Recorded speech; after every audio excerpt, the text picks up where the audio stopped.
좌우 옆에 분들한테 인사하실 때 하나님이 나를 가장 사랑하신대요. 시작. 하나님이 나를 가장 사랑하신대요. 아멘. 여러분, 부모님보다 나를 더 사랑하시고 이 세상 그 무엇보다도 나를 가장 사랑하시는 이가 하나님입니다. 그 하나님이 나를 사랑하셔서 지금 이 자리에 부르신 것입니다. 오늘 하나님의 사랑을 경험하시기를 바라요. 저는요, 이렇게 길거리에 나가면 아침 출근 시간에 이렇게 가끔 이렇게 경찰관들이 또 이렇게 학부형들이 횡단보도에 나와서 질서를 지킵시다 캠페인하는 걸 봐요. 얼마나 질서를 안 지키면 아침부터 나와서 질서를 지키자고 캠페인하겠냐고요. 얼마나 효도를 안 하면 효도하라고 부탁을 하겠냐고.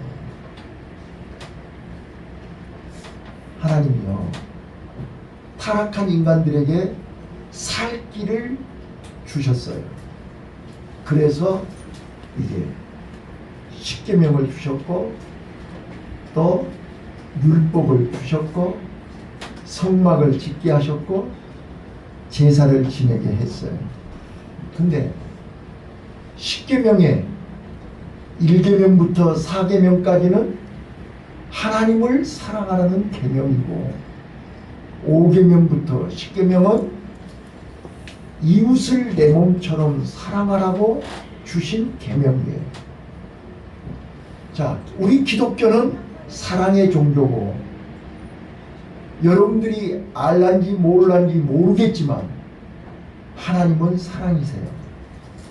그래서 세상을 이처럼 사랑하여 독생자 예수를 이 땅에 보내주셔서 우리 대신 죄에서 우리 죄를 대신해서 십자가에 죽게 하셨고 또 우리를 살리시려고 오늘 또 나와 여러분을 이 전으로 부르신 줄로 믿습니다.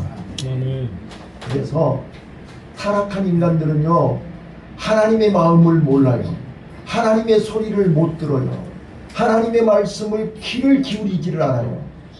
그래서 우리가 살 길은 하나님을 찾는 거예요. 하나님을 사랑하는 거예요. 하나님의 사랑을 힘입는 거예요. 이게 우리가 살 길이란 말이에요. 그런데 타락한 인간들은 하나님의 소리를 듣지 않고 하나님을 예면하고 하나님을 거부하고 하나님 말씀을 불순종한단 말이에요. 그래서 하나님은 오늘도 하나님을 사랑하라, 그냥 사랑하라가 아니라 마음을 다하고 뜻을 다하고 성품을 다해서 하나님을 사랑하라. 이것이 첫째 계명이라. 마태복음 22장 37절로 40절에 예수님이 너희에게 새 계명을 주노니 첫째 계명은 하나님을 사랑하는 것이요 둘째 계명은 이웃을 내 몸처럼 사랑하는 것이라고 말씀을 하셨어요. 나는 오늘 사랑하는 성도 여러분들이 8월을 시작하면서 8월은 이게 수련의 달이라 그래요. 그래서 여름어린이 성경학교 청장년 수련회 모든 행사가 8월 달에 있어요. 수련의 달에 뭘 수련할 것이냐 그 말이에요. 뭘 배울 거냐 그 말이에요. 이미 다 배웠는데 안 지키니까, 순종을 안 하니까, 알면서도 안 하니까 수련의 달을 통해서 다시 또 가르치고 반복하고 깨달으라는 거예요. 자, 그래서 저는 오늘 하나님을 사랑합시다. 하나님을 사랑하라. 이것이 살 길이란 말이에요. 하나님을 사랑하는 것이 살 길인데 아무리 가르쳐줘도 사람들은 하나님의 사랑을 예면해요. 하나님의 사랑을 거부해요. 하나님의 사랑을 받지를 않아요. 자, 여러분, 우리 자녀들이요, 부모를 사랑해야 그 자녀는 행복한 거예요. 그렇지 않나요? 부모를 사랑하고 부모의 사랑을 받는 자녀가 행복하다니까요. 나이가 많든 적든 부모의 사랑을 받는 사람은 행복한 사람이에요. 그 사랑을 받는 사람은 당연히 부모를 사랑해야 되지요. 그런데 우리는 사랑을 100을 받았다면 우리는 부모를 몇이나 사랑하세요? 10?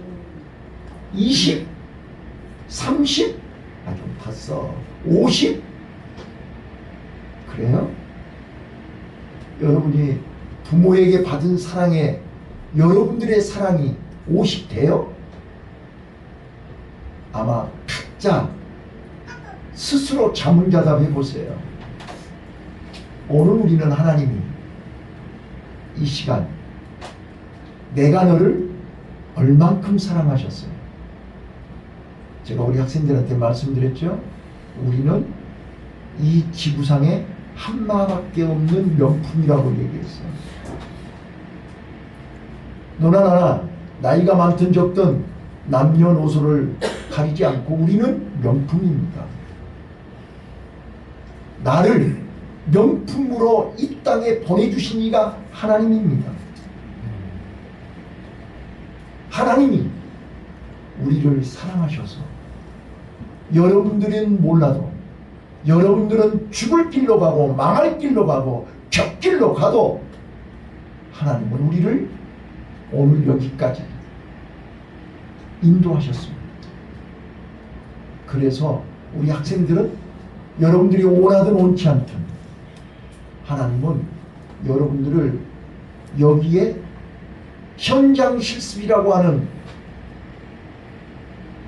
조건을 걸어서 여기에 오게 하셨고, 여러분들이 현장 실습이 아니면 여러분들이 왜 여기를 오시겠어요? 이 교회에 왜 왔겠냐고요. 몸도 아프면서 힘들고 어려운데 왜 여기 와서 이 설교를 듣겠어요? 하나님이 여러분들을 사랑하셨어요. 여기 아니면 이 설교를 들을 수가 없으니까 하나님이 여러분들을 여기 부르십니다. 오늘 우리는 하나님을 사랑하나 두 가지 음성을 들으셔야 돼요. 자, 부모를 사랑하라, 자식을 사랑하라, 자신을 사랑하라. 이 사랑하라는 말 속에 두 가지 뜻이 들어있다니까요. 관계예요, 관계. 하나님과 나와의 관계가 어떠냐 그 말이에요. 여러분들은 자신을 사랑하십니까? 자신과의 관계가 어떻게 연결되어 있습니까? 여러분들의 과거의 경험, 힘들고 어려웠던, 불행했던, 어두웠던 과거의 경험 때문에 자신을 사랑하십니까? 여러분, 우리는 나를 사랑하지 않는 사람은 절대로 남을 사랑할 수가 없습니다. 나를 사랑하지 않는 자는 남을 사랑할 수가 없어요.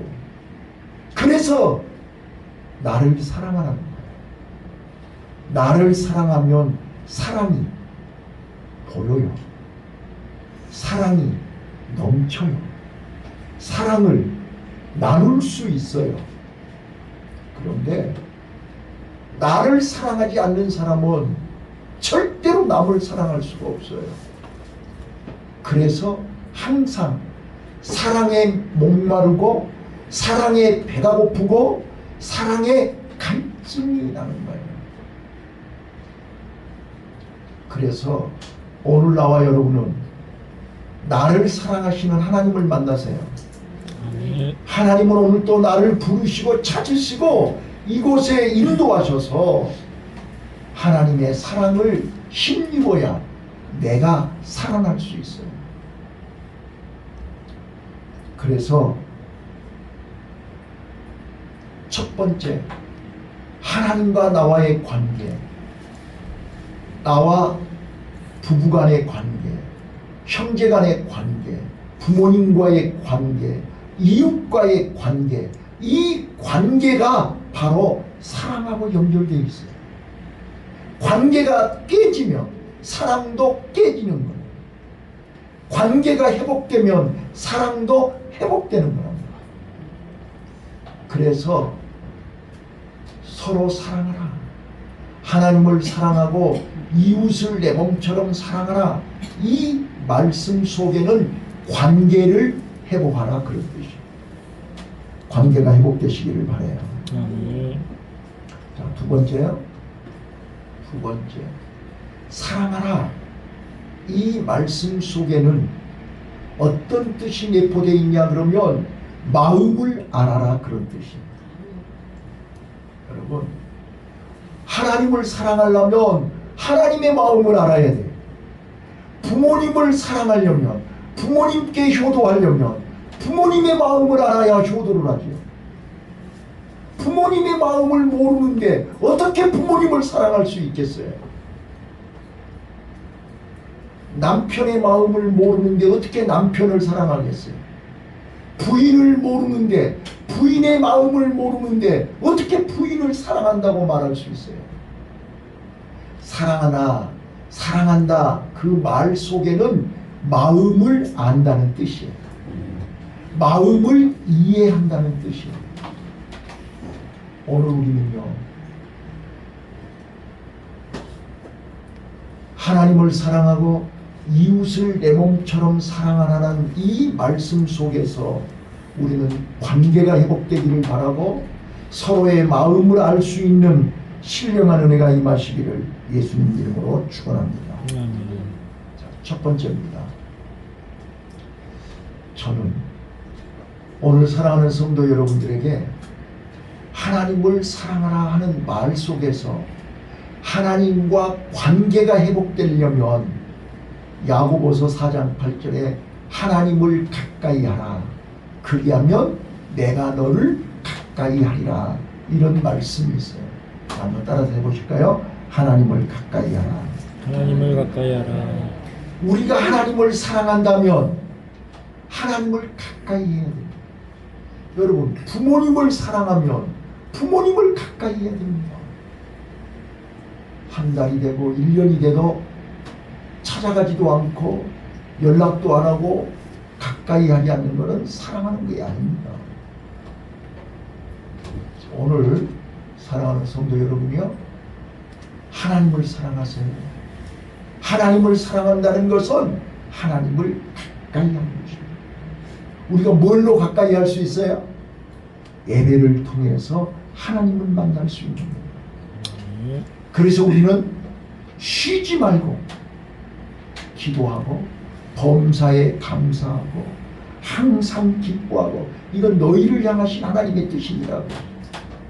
오늘 우리가 하나님을 사랑하고 하나님을 날마다 가까이 하여 하나님을 만날 때마다 여러분 마음속에서 일어나는 현상이 기쁨입니다. 감사입니다. 이게 하나님의 뜻입니다. 하나님을 만나면 저절로 여러분 마음에 기쁨이 온다니까요. 여러분 부모님 만나면 기쁨이 오지요? 근데 부모님하고 관계가 깨진 사람은 부모님을 만나면 열받아요. 관계가 깨지면 행복한 것이 아니라, 기쁘고 즐거운 것이 아니라 더 스트레스 받는다니까요. 그래서 사랑은 관계가 회복되는 게 먼저입니다. 관계가 회복되면 만날 때마다 기쁨이 넘칩니다. 만날 때마다 행복해집니다. 만날 때마다 만족해집니다.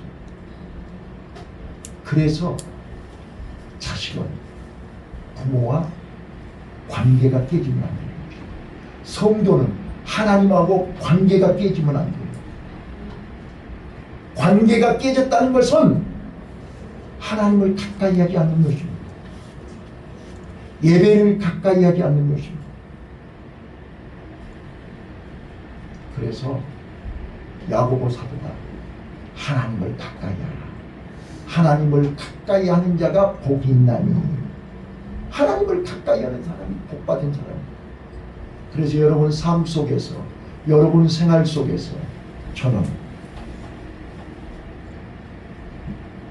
우리 성도님들에게 제가 38년 동안 목사로서 저도 이제 서서히 이제 퇴임을 준비하면서 우리 성도들에게 부탁하고 싶은 게 그거예요. 하나님을 가까이 해요.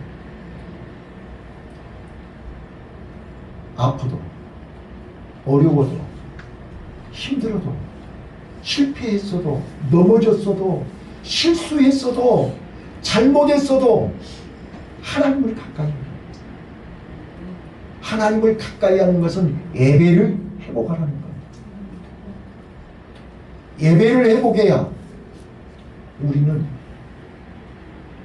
하나님의 은혜, 하나님의 사랑, 하나님이 주시는 기쁨, 하나님이 주시는 즐거움, 하나님이 주시는 행복을 경험할 수 있습니다.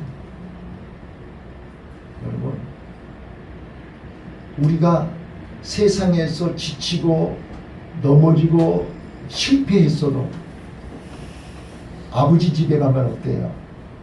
아버지한테 가면 어때요? 아버지가 우리를 다 받아주시더라고요. 저는 지금도 이 설교하면서 갑자기 생각이 납니다. 제가요 대만에서 왔는데요, 집에 돈이 하나도 없는 거예요. 다 써버리고 왔으니까요. 이게 당장 방 얻을 돈도 없는 거예요. 그런데 이제 명절이 돼서 시골에 내려갑니다. 아버지가 나를 불러요. 너 이제 앞으로 어떻게 살라고 하냐? 너 앞으로 어떻게 할 계획이냐? 물어보시더라고요. 근데 내 수중에 돈이 하나도 없어요. 방을 얻어야 되는데 방 얻을 돈이 없다니까요. 그래서 대답을 못했어요. 그리고 나는 이제 교회에 기도로 가버렸어. 시골에서. 갔다 오니까 아버지가 통장을 냅니더라고요. 너 필요한 만큼 여기서 찾아서 방 얻어라 그러시더라고요. 저는 지금도 잊을 수가 없어요. 오늘 우리 아버지는 아버지를 찾아오면, 아버지를 가까이 하면 너는 살리라. 이게 사는 길이에요. 자식이 사는 길은 아버지를 가까이 하는 거예요. 아버지를 외면하거나 아버지를 멀리하거나 아버지를 등을 돌면 답이 없어요. 탕자가 아버지 떠나서 잘 살 것 같았지만 그는 곧 스스로 아버지 집으로 돌아올 수밖에 없었어요. 그 기간이 길어지면 길어질수록 고생만 더하는 거예요. 여러분들에게 부탁해요. 지금 이 말이 믿어지든 안 믿어지든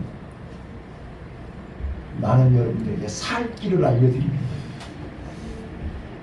하나님을 가까이 하세요. 아버지를 가까이 하세요. 이게 하나님을 사랑하는 거예요.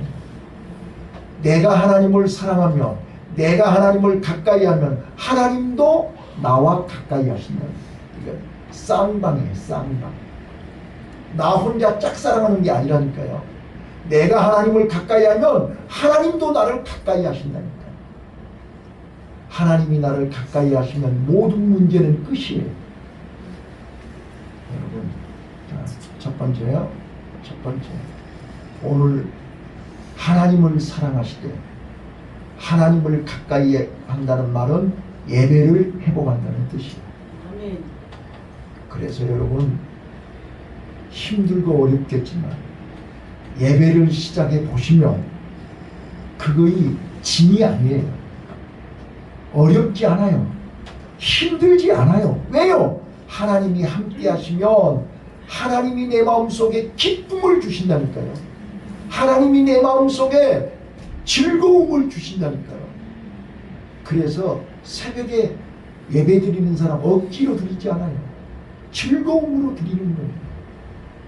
이스라엘 백성들이 여리고성을 돌 때 새벽에 억지로 돈 것 같지만 하나님이 돌 수 있는 힘을 주신 거예요. 그래서 기쁨으로 7일 동안 매일 새벽마다 돌았고 7째 되는 날은 7바퀴를 도는 거예요. 다른 사람들이 볼 때는 저 사람들 미친 사람들 미친 짓한 것 아니냐고 비웃을 수 있어요. 그러나 그들은 하나님의 언약이 있고 하나님의 말씀이 있고 하나님의 역사가 있기에 그들은 기쁨으로 도는 거예요. 돌았더니 여리고성은 무너진 거예요. 여러분, 하나님의 말씀을 믿고 하나님을 가까이 하세요. 예배를 해보가세요. 그리고 기도하세요. 내가 하나님을 가까이 한 만큼 하나님도 내게 오셔서 내 안에 기쁨과 평안과 만족과 행복을 주실 줄로 믿습니다. 아멘. 두 번째입니다. 그래서 우리는 하나님을 가까이 하면 할수록 내 영이 성장하고 내 믿음이 성장하고 가까이 하면 할수록 내가 하나님이 나를 통해서 역사하심을 경험하고 체험하고 그 기쁨을 받아본 사람만이, 느껴본 사람만이 안다니까요. 그래서 신앙은 단계가 있는 거예요. 신앙은 급수가 있는 거예요. 우리 학교에도 초등학생이 있고 중학생이 있고 고등학생이 있고 대학생이 있는 것처럼 급수가 있어요. 여러분, 요즘 그 내 고향 소식 6시 내 고향 이런 프로그램을 보시면 시골에 70살, 80살 되신 분들이 초등학교에 들어가서 얼마나 행복해하고 기뻐하는 거 여러분 보신 적 있나요? 그 나이에 초등학교 들어가서 기뻐하시는 거예요. 왜요? 초등학교에서 한글을 배우고 글을 배워서 자기 손으로 글을 읽고 자기 손으로 은행에 가서 돈을 찾을 수 있다는 게 이 기쁨을 아시냐고. 경험해 본 사람만이 알아요. 오늘 여러분들이 신앙의 수준에 따라서 신앙의 단계에 따라서 경험하는 기쁨이 다릅니다. 그래서 여러분들이 다 하나님을 가까이 하심으로 하나님이 주시는 영적인 기쁨과 영적인 행복을 경험하시기 바랍니다. 두 번째 중요한 것이 있습니다. 하나님을 사랑한다는 것은 아까 하나님 마음을 안다고 그랬잖아요. 하나님을 기쁘시게 하는 것입니다. 자, 자식이 부모에게 사랑받으려면 부모 마음을 기쁘게 해야 되는 것입니다. 효도가 무엇입니까? 효도는 부모님 마음을 기쁘게 하는 것이 효도입니다. 하나님을 사랑하는 것이 무엇입니까? 하나님 마음을 기쁘게 하는 것입니다. 자, 무엇으로 하나님 마음을 기쁘시게 할까요? 성경은 여러 군데에서 얘기합니다.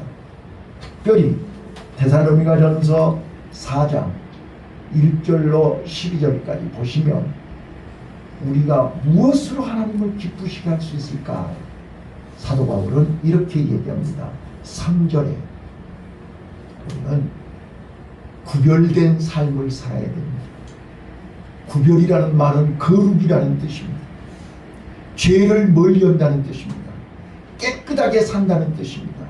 하나님은 거룩하신 영이기 때문에 나와 여러분이 거룩하기를 원하십니다.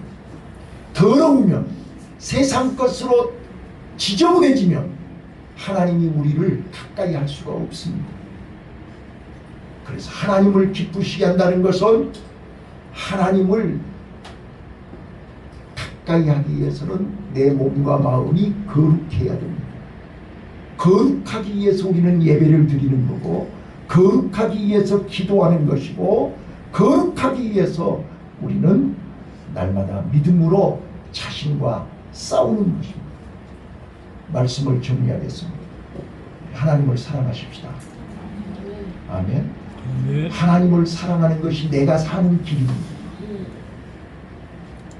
내가 이 땅에 사는 동안 행복하게 살고 사람답게 살고 즐겁게 살고 싶거든 난 하나님을 가까이 하세요. 그리고 하나님을 기쁘시게 하세요. 하나님을 기쁘시게 하며 나 여호와를 기뻐하라. 시편 37편 4절로 6절에 나 여호와를 기뻐하라. 네 마음의 소원을 이루어주리라. 하나님을 기쁘시게 함으로 여러분 마음의 소원이 이루어지는 축복이 있으시기를 예수님 이름으로 축원합니다. 기도하겠습니다.